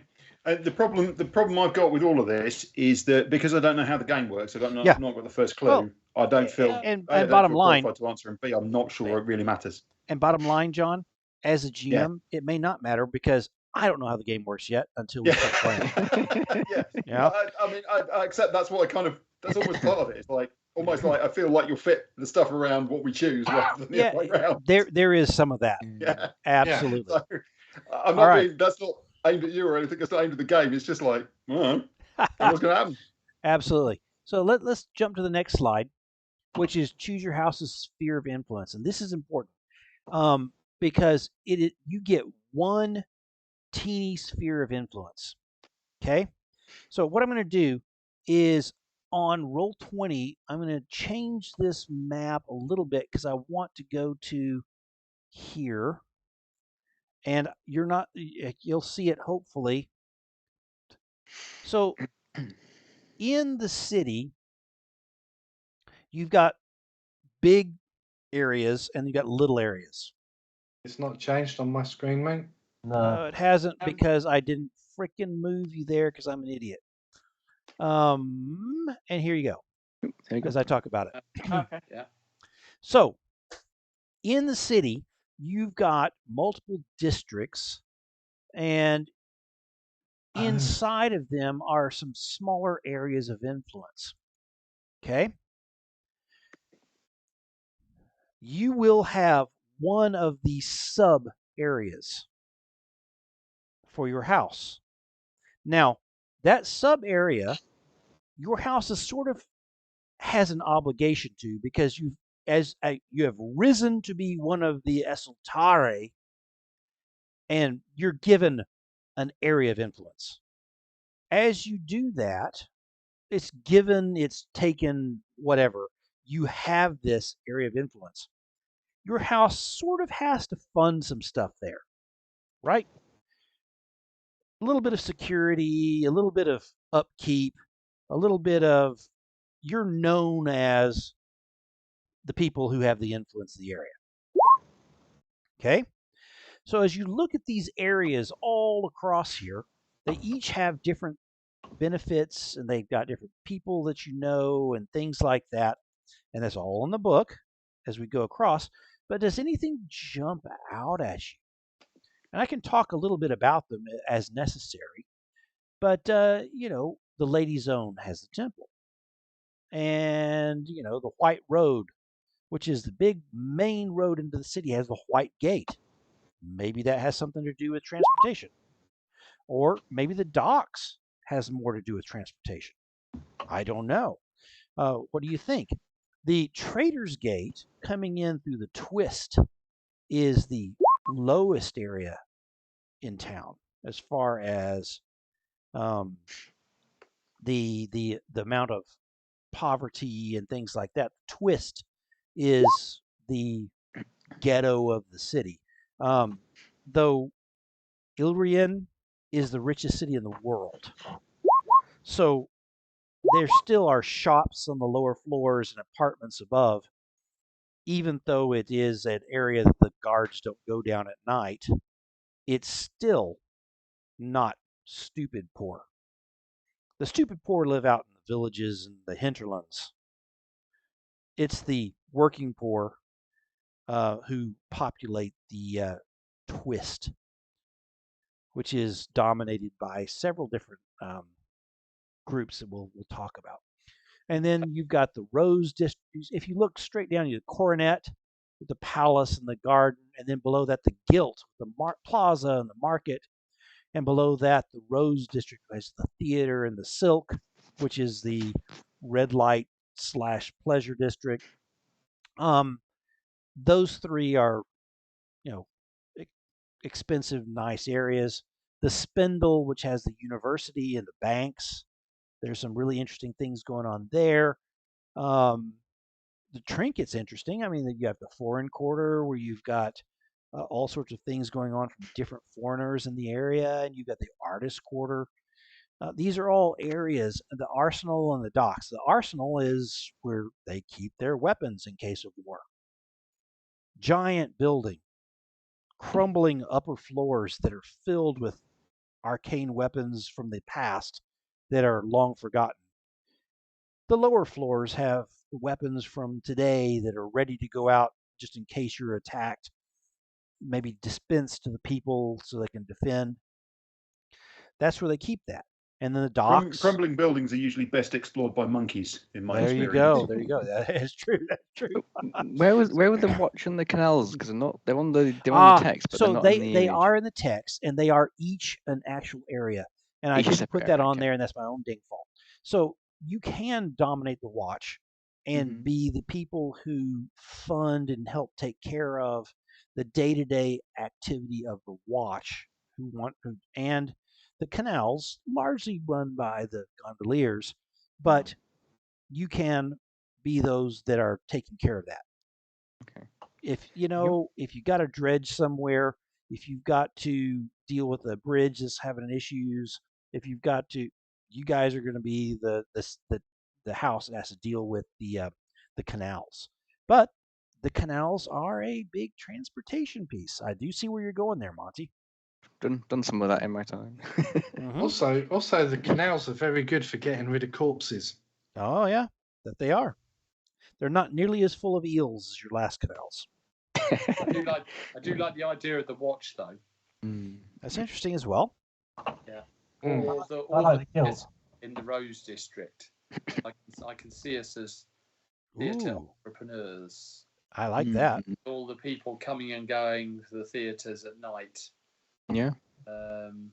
I'll constantly be off my tits though, because that's one of my pleasures is the theatre. Oh, there you go. So I don't really want to, abuse and overindulge. But I was thinking something like the Guilt, because on the map it looks more central, so we can get to other places by Plaza on the market. We don't know. I mean, depending on.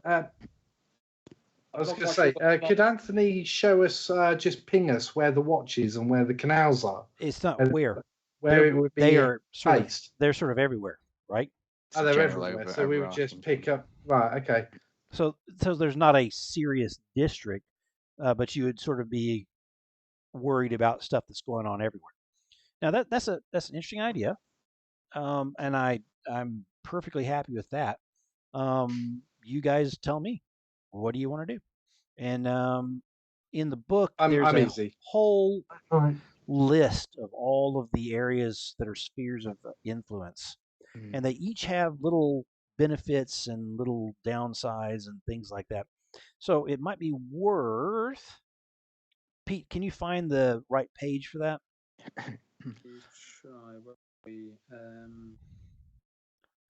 Trying to get to there. It says 3 downtime. There's the city districts 172, but I think there's spheres of influence that's different. Let me see here. There's the map. Yeah, what spheres of influence? Spheres of influence detailed is 180. Okay. Gotcha. Yeah. So if you jump to 180, guys, and when you do that, I think it's actually 189 because of all the pages in between, and it is 189 because I had to do this. Oh yeah, definitely. So perks. Okay, so the arsenal. There you go. Apart from things like contacts from factions, you get a perk. Blade retinues and colleagues gain plus one potency. The twist. Yep. Every single area has a plus like that. Go ahead. I'm sorry. That's all right. So the twist has a perk of when you take the reduce exposure downtime action, you gain plus 1 dice. The twist also offers discrete disposal of bodies. And I did find it very exciting that the faction holding it is called the Blue Devils. Yeah. Which harks to a certain group that you guys dealt with in a different world. Yeah. We've got the Grand Gate. Perks plus 1 to gather information regarding comings and goings within Ilrian. and a +1 to your engagement roll when acting on that information. News typically comes to Ilrian via the Grand Gate. Interesting. The docks, +1 dice to acquire asset. If it can be had, it probably came by way of the docks. The plaza, +1 favor per errand that generates favor as the plaza criers sing your praises. Okay, the granary. 3 loaves of bread. 3 loaves of bread, yeah. +1 influence for errands concerning the house's minor. Yeah, but you guys are gluten intolerant, so. Oh, the banks. Free money. Once during downtime, roll dice equal to your tier. Earn influence equal to the highest result minus your exposure. NVRA and influence often go hand in hand.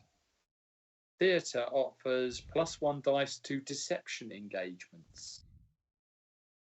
Cannot consort with actors without picking up a few tricks along the way. So, Interesting. Artist Quarter, your Fox retinues and colleagues gain +1 potency. Don't know what that means. So you can have retainer groups, right? Sort of like you earned in the other world with the Blue Devils of that world that Felix has now picked up as retainers. Go ahead. Okay, so a Fox group would be like a group of spies or something. Yes. Yeah. Traitor's Gate, +1 dice to hunt or survey on territory. Okay. The Arbor, +1 result for alchemical crafting. The Silk, +1 to consort or sway on site. Tongues are loose in the silk. That they are. The Palace, whenever Okay, you can't have that one because the senior group will have that one, but go ahead. Okay, so we can't have the Palace. No. Okay, get that. This university, +1 to study and channel roles on site. Well, we already have +1 to study because of our library. Mm-hmm. The market, assets acquired on site have +1 potency or magnitude. And that's the foreign market. Sure. Yes. Down in the trinket. Yeah. Necropolitan Hill, -1 stress to rituals, cost of rituals. Necropolitan Hill sits outside of the walls. Okay. And the emperor who is destroyed, the deathless wizards, one of them, the last of them, is supposedly buried underneath Necropolitan Hill. Yeah, I don't think we should take that one because, you know, I mean, I'm just thinking I see dead people. Yeah. Fair enough. I'll never get any sleep. Yeah. So the foreign quarter, take -2 exposure on errands performed on site. In a shifting sea of humanity, your exploits are lost in the tide. The temples offers +1 dice to all healing rolls. The garden offers +1 dice to social engagements on sites. A stroll through the garden is a perfect pretense for clandestine meetings and artful negotiation. Which is up with the palace area. Yes, so, it is. But it is available. It is available. It is available. +1 dice to stealth engagements. There are few places in the city inaccessible by means of the canals. And the faction withholding is the gondoliers, so that would be part of the common people. Ah. Interesting thought. Watch. Anytime you would take exposure, take 1 less. The watch protects its own. Evidence implicating you just seems to vanish. Corrupt. I love it. That's really good to me. So, all sorts of cool options for your one little bitty sphere of influence. What do you guys want to put in there? What's coming up here? I pulled up Rob's character. Watch. After going through them, there's so many that could, and John's already touched base on this a couple of times this evening. There's so many good things, but until we actually get into it, absolutely, which is I half the think fun. that's down to you as a GM to make sure that you tailor stuff to suit what we choose. Yeah. Now, the stealth engagements for the canals, that will only help people that are stealthy whilst we're on any of the canals. Yep. So for me as an individual, I'd basically be rolling a 1 dice instead of 2 and taking the lowest one. Because I've got no stealth. Right, yeah. So it doesn't strike me that this is going to be a quiet group that's going to be lurking around in the background. I mean, maybe I'm wrong. Exactly. But certainly, as far as my character's concerned, it certainly isn't. No, I think it's quite funny. I'm going from a really a massive guy who does blend into the background to a really tiny guy who's loud and obnoxious. I love it. You're a woman. Yeah. You see, I'm thinking the watch. One of the biggest problems that the common folk have is a judicial. It's a police force that is in hock to the noble houses. We can keep them honest. Yeah. Watch honest and keep them. Plus, any exposure, any underhandedness that might get us spotted, we take one less exposure out of. Exactly. Out of it, so our pies will increase slower. Possibly, yeah. Maybe. I hear your thoughts. Depends how many devil bargains you take up with the GM. Ladies' favor. To start off with, we're going to take loads, aren't we? To start off with, by episode 14, we're going to take hardly any. Okay, so votes. Yeah, no, I think the watch sounds good. I think there's good reasoning for the watch. Okay. I think that's great. It comes with contacts. I think you need to pick one of those. So look at those to pick. And then I'm going to jump back to the PowerPoint as you look at that. And you see the perk as well. Anytime you Where do we put in? So I'm trying to find that. I didn't find it on your sheet immediately. Because I know it is there. Colleagues. Where does it fit? Surely it's under faction. No, that's not a faction. Fear of influence. Favorite contact. Influence. That will. Yeah. There it is. Sphere of influence underneath favorite contact. So you push the plus to add, and then you can type in the different information there. Okay. So just one. It says contacts. Just one contact. It's just one. Okay. Is it the watch or is it Mr. Watch? Well, it's not going to populate a dang thing, so you can exactly. I do know what you mean. It's the watch. Contacts. Salvatore, the chief inspector. Should we take on the chief inspector? Keep him, or captain of the watch? I would go with the chief inspector. So I just want to look at the captain of the watch and call him Titus. Okay, and so build, Salvatore. choose your strength, choose your coterie upgrades, all this stuff. You choose your sphere of influence, and this is where it's very much like Blades in the Dark. Is it that has influence over this particular group? And if we go back to the crap, I'm trying to get to where I had there. So the watch, the faction owning it is the first court. Okay. So with the first court, you can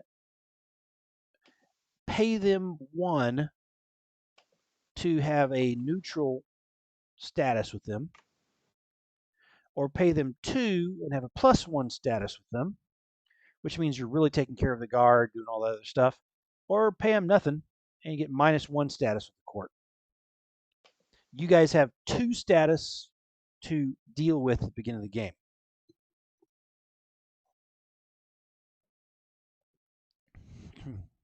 Okay. Too many options. So my brain's starting to get frazzled. So what I would say, yeah, we're about done. I would say in this game, as opposed to Blaze in the Dark, where you would just sort of give the reverse victory sign to whoever owned the area you were dealing with, and just move on from there. This might be one that is worth at least paying 1 influence to keep the courts happy with how you're dealing with the watch. So sorry, did you say we start with 2 influence? Yes. Okay. Okay. And then choose your contact. And the bottom line is name your damn coterie. You're not the contact is Salvatore, which is the chief of the Popo, wasn't it? Was it? Yeah, chief inspector. Very good. Salvatore, the chief inspector. Very good. I think that's what we went for. Is it Salvatore? There we go. Yeah. I like it. Those freaking small little E's on the end of things. Good job. At least one person here has a vague command of the Italian language. I'm very happy you do. So it will help us all out. Name. It cannot be the sticky coterie. Mystery Inc. It cannot be the sticky coterie, any way, shape, or form. That was an awesome name for the last one. So you guys can think of great crested boobies. The Hounds of Bastion. Think about how you guys would play that. I'm not going to force it on you immediately, but at the same time, it's something that I would love for you guys. Marauders. There's not a better game, better name. So we have gotten all the way through the game as far as the session 0. We're at 10 o'clock at night. I have a lot of homework to do in that I've got to set all the other houses and their primary goals and all the other stuff. And I will get on that for our Wednesday night next week, where we will start doing some errands for our house and see how it plays out. We've got all sorts of complications already with our paramours and our backgrounds. It's going to be exciting. I'm excited. Cool. I think for a coterie name, I think we might actually be better off taking that urban Cantuccini Collective. Cantuccini Collective. The urban Cantuccini Collective. Yeah. I've got the key. I've got the segretti. Whatever you guys choose, I'm perfectly happy. We will deal with it in an appropriate manner. Thank you guys, and so we'll pull away from this now as we get to 10 o'clock. Thank you for your time and how much fun just sort of building through this and dig at it, and we'll see where this goes from here. Awesome. Woo! Not all. Okay. Good night, all. Still sucks. Eat the faith. Bye now. Hey, bye now. Thank you. Bye. See you next week. Bye.